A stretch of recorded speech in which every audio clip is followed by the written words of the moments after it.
नमस्कार, मी हेमाली मोहिते. एनडीटीव्ही मराठीवर बुलेटिनमध्ये आपण सध्या राज्य सरकारच्या एका महत्त्वाच्या योजनेविषयी आढावा घेणार आहोत. राज्य सरकारनं एक राज्य एक गणवेश ही योजना राबवण्याचा निर्णय घेतला, मात्र खरोखरच सर्व विद्यार्थ्यांपर्यंत हे गणवेश पोहोचलेले आहेत का, या संदर्भातली पुढची महत्त्वाची बातमी. 35 लाख शाळकरी विद्यार्थी अद्याप गणवेशा विनाच आहेत. केवळ 7 लाख विद्यार्थ्यांनाच गणवेश वाटप आतापर्यंत झालेलं आहे. कोल्हापूर जिल्ह्यात सर्वाधिक गणेश वाटप झालेलं आहे, तर 21 जिल्ह्यात एकाही विद्यार्थ्याला गणवेश मिळालेला नाही.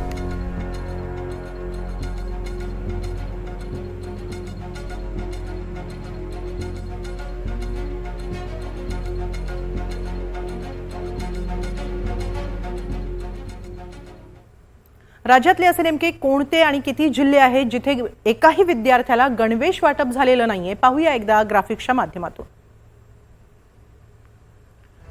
सर्व मुलांना एकच गणवेश हा कशासाठी, हा एनडीटीव्ही मराठीचा खरा सवाल आहे. आपण आधी हे सवाल पाहूया. एकाच गणवेशानं शिक्षण खातं काय साध्य करणार?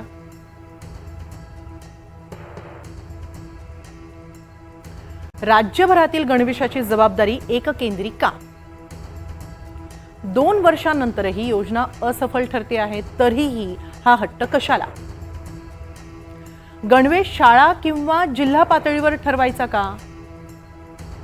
सरकारी आणि खासगी शाळांमधली रेषा गडद होतीये. महत्त्वाच्या शैक्षणिक मुद्द्यांकडे शिक्षण खात्याचं दुर्लक्ष होतंय का? हे काही सवाल आहेत जे या निमित्तानं उपस्थित होतात आणि एनडीटीव्ही मराठीनं हे सवाल उपस्थित केलेले आहेत.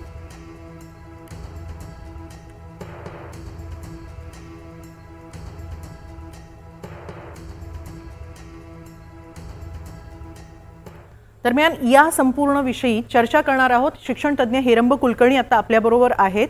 हेरंब कुलकर्णीजी, खूप खूप स्वागत आहे एनडीटीव्ही मराठीच्या स्टुडिओमध्ये आपलं. आणि सगळ्यात महत्त्वाचं म्हणजे एक राज्य एक गणवेश ही राज्य सरकारची योजना आहे, मात्र एकच गणवेश सगळ्या विद्यार्थ्यांना किंवा मुलांना, हा हट्ट का? काय वाटतं?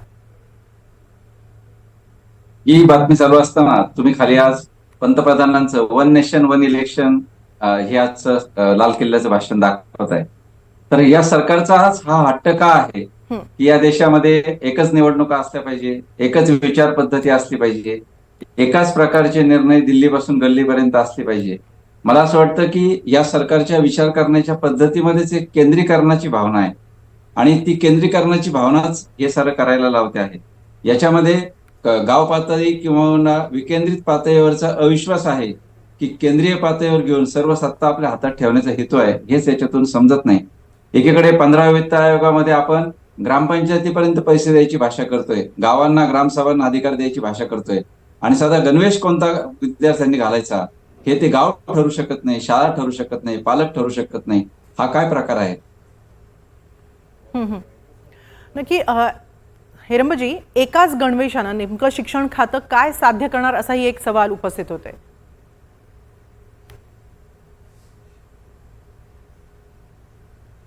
बरोबर, याच्यामधून काहीच साध्य होणार नाही. मला असं वाटतं की गणवेश असावा इथपर्यंत सरकारने फक्त भूमिका घ्यावी. गणवेशाच्या मागची भावना अशी आहे की श्रीमंत आणि गरीब मुलं एकाच वेळी एका शाळेमध्ये शिकत असतात, त्यामुळे श्रीमंत मुलांचे चांगले कपडे पाहून गरीब मुलांच्या मध्ये न्यूनगंड निर्माण होऊ शकतो.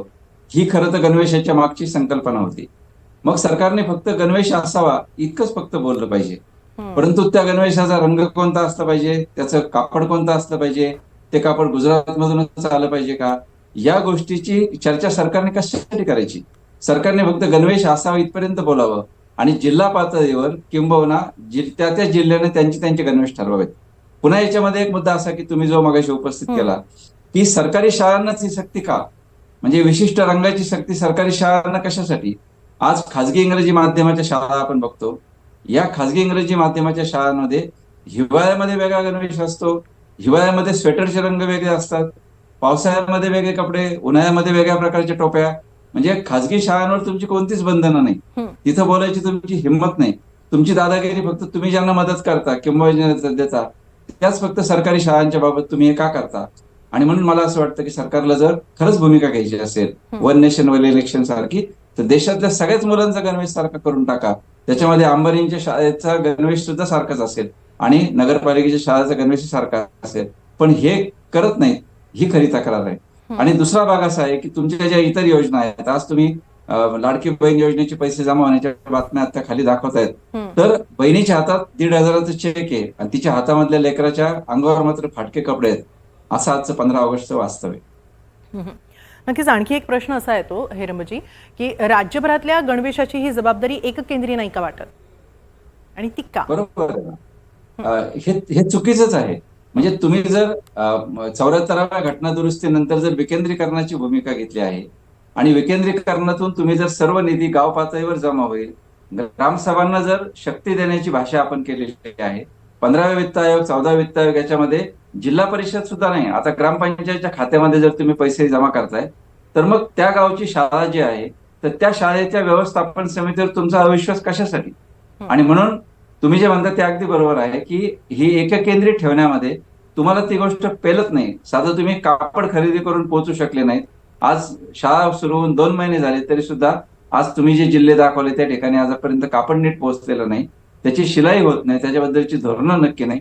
तर या नसलेल्या गोष्टी तुम्ही अंगावर घेताय कशासाठी?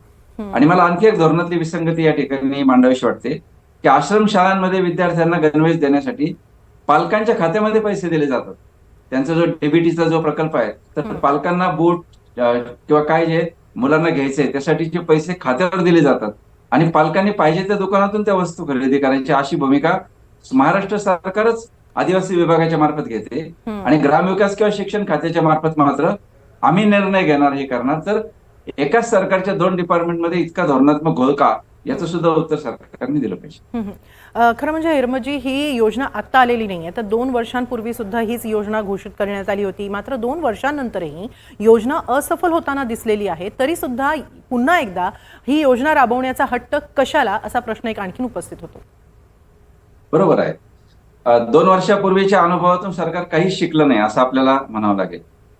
ज्या व्यवस्थापन समित्या आहेत यांना जर अधिकार दिले तर त्याच्यामध्ये कुठल्याही प्रकारचा गोंधळ होत नाही असं आजपर्यंत आढळून आलंय.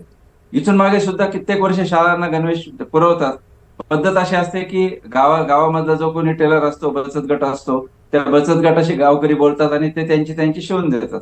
मग ही पद्धत असताना 2 वर्षापूर्वी आपण जर अपयशी ठरलो आहोत, तर आपण त्याच्यामधून काहीतरी शिकायला हवं. याच्यामध्ये महत्वाची अडचण जी गाव पातळीवरची येते त्याचा विचारच केला जात नाही. तर बचत गटाच्या महिलांना आज फक्त 110 रुपये त्या प्रत्येक ड्रेस मागे दिले जातात. त्याच्यामध्ये त्यातला जो जीएसटी आहे किंवा साठवण्याचा खर्च, वाहतुकीचा खर्च, हे सगळे खर्च त्या महिलांनी करायचे. त्या महिलांचं म्हणणं असं आहे की आम्हाला काहीतरी 75-80 रुपये त्याच्यामधून मिळतात. मला सांगा की आज ग्रामीण भागामध्ये एखादी बाई जर मजुरीला गेली तरी सुद्धा तिला 250-300 रुपये आज रोज पडतो. आणि मग गणवेश शिवण्याचं काम आहे जे अतिशय बारकाईने करावं लागतं, कुशल काम आहे, त्या कामामध्ये जर तिला तितके पैसे मिळणार नसतील तर महिला बचत गट तर हे का करतील? आणि म्हणून महिला बचत गट का पुढे येत नाहीत, याचा सुद्धा सरकारनं 2 वर्षाच्या मागच्या अपयशानंतर हा विचार करायला हवा असं मला वाटतं. बरं, गणवेश हा शाळा किंवा जिल्हा पातळीवर ठरवायचा आहे का? अगदी बरोबर आहे. जिल्ह्यावर तुमचा विश्वास का नाही? म्हणजे जिल्हा परिषदेची शिक्षण समिती असते, ती शिक्षण समिती त्याचा विचार करते. प्रत्येक शाळेला आज व्यवस्थापन समिती आहे, लोकप्रतिनिधी आहेत, जिल्हा परिषद सदस्य, हे सगळे असताना तुम्ही फक्त पैसे पाठवून देऊ शकता ना, की तुम्ही गणवेश असला पाहिजे, गणवेशाची फार तर रंगाच्या एक ढोबळ सूचना देऊ शकता आणि इतक्या प्रकारचा निधी दिल्यानंतर या प्रकारचं कापड तुम्ही खरेदी करा, या प्रकारचं तुम्ही सांगू शकता. याच्यामधून ग्रामीण भागामधल्या अर्थकारणाला पण एक प्रकारची गती येऊ शकते. तुम्ही फक्त असंही करू शकता की डीबीटी करू शकता, जसं आश्रमशाळांनी केलंय, की जिल्ह्याला अधिकार द्या आणि जिल्ह्याला गणवेश दिल्यानंतर पालकांच्या खात्यावर पैसे जमा करा. ग्रामीण भागातले छोटे छोटे दुकानदार त्याच्यामधून गणवेश शिवून विकतील. कारण आज खासगी शाळा सुद्धा ज्या प्रकारे गणवेश खरेदी करतात ती हीच पद्धत असते.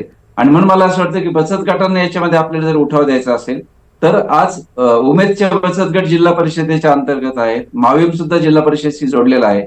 या बचत गटांना कितपर्यंत परवडेल ही जिल्हा परिषदेच्या सीईओनी, शिक्षणाधिकाऱ्यांनी चर्चा करावी आणि त्या पद्धतीचं कापड जिल्ह्यामध्येच खरेदी करून जिल्ह्यामध्येच गणवेश जर शिवून दिले तर मला असं वाटतं की जिल्ह्यामधली बचत गटाची यंत्रणा एक प्रकारे सक्षम होईल. जिल्ह्यामधले दुकानदार किंवा हे यांना सुद्धा काम मिळेल.